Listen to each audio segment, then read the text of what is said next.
नमस्कार वंदे मातरम। मैं आपका भाई Deepak Raghav, holistic farming coach, trainer and consultant आपका स्वागत करता हूं अपने यूट्यूब चैनल हॉलिस्टिक फार्मिंग पे।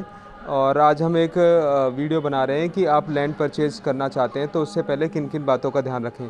क्योंकि कुछ भाई हैं जो कि अच्छी शिक्षा ग्रहण कर रखी है, कुछ लोग अब विदेशों से भी आ रहे हैं, कुछ लोग रिटायरमेंट से भी आ रहे हैं और कुछ लोग कोरोना वायरस की तरफ से अपने स्टेट में भी जा रहे हैं। और उनका एक ही प्रश्न रहता है कि हम अपना फार्मिंग कैसे स्टार्ट करें।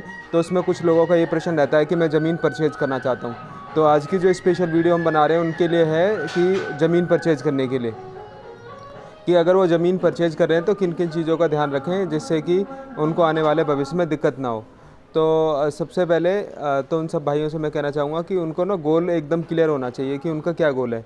सबसे पहले वो अपना डॉक्यूमेंटेशन करें, पूरा सोचें विचारें, मंथन करें। 1 महीना, 2 महीना, 6 महीने, 1 साल भी ले सकते हैं। और सबसे पहले वो गोल को सेट कर लें। अगर उन्होंने गोल सेट नहीं किया है तो वो ज़मीन लेना चाह रहे हैं, वो जो डिसीजन है वो गलत ही साबित होगा और एक बहुत बड़ा लॉस हो जाएगा।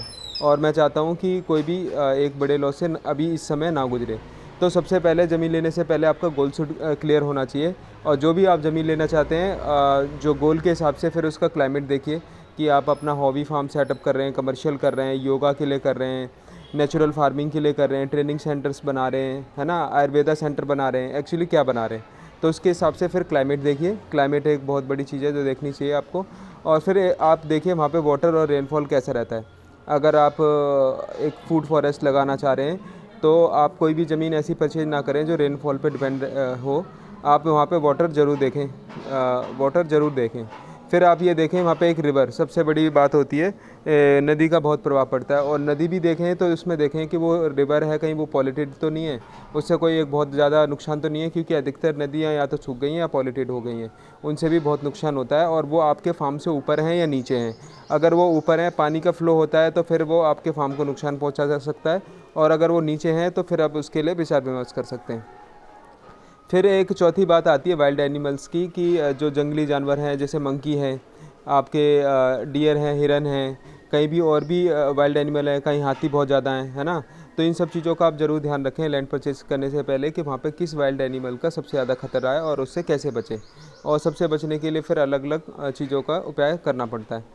तो उसके बाद फिर एक सबसे बड़ी बात जो ध्यान में रखने वाली है कि वाटर, जब वहाँ पे ज़मीन लें तो वाटर टेस्टिंग करवा लें कि कहीं वहाँ की जो पानी है वहाँ पे बहुत ज़्यादा नमक तो नहीं है।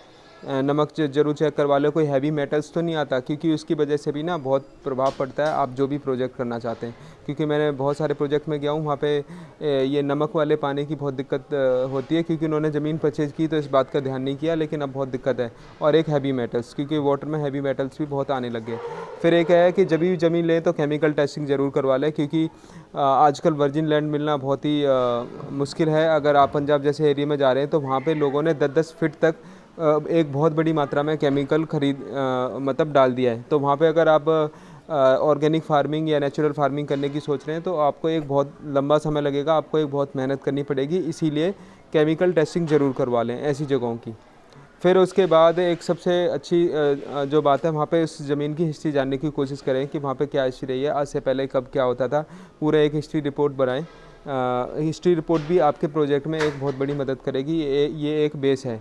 फिर उसके बाद एक जो सबसे मेन इशू आता है, जो मैं लोगों से मिलता हूँ, नाइबर इशू आता है कि उनके जो पड़ोसी है कैसे। पड़ोसियों को ज़रूर उनसे बात करें, ध्यान रखें उनकी क्या सोच है, क्या इंटेंशन है, क्या हॉबी है, वो क्या कर रहे हैं, कैसे वो आपके प्रोजेक्ट से जुड़ सकते हैं या नहीं जुड़ सकते हैं, या आपको दिक्कत आएगी। तो आप नाइबर्स की भी एक लिस्ट बनाएं, उनसे बातचीत करें और जानकारी लें।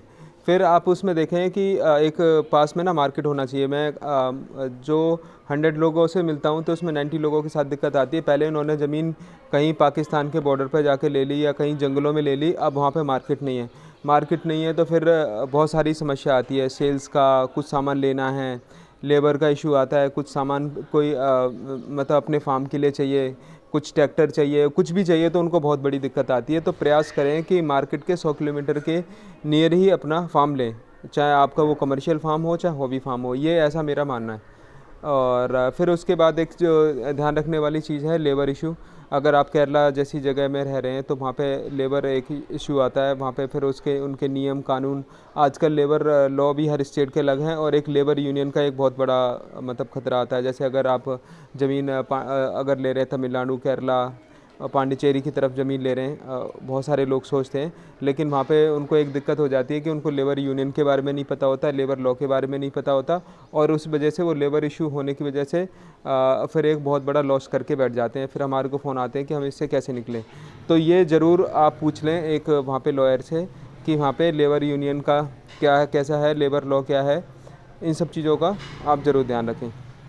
अभी हम इसका दूसरा पार्ट लेके आएंगे, उसमें 10 पॉइंट पे और डिस्कस करेंगे कि आप ज़मीन लेने से पहले किन किन चीज़ों का और ध्यान रखें। आज का ये पार्ट 1 था। नमस्कार, वंदे मातरम।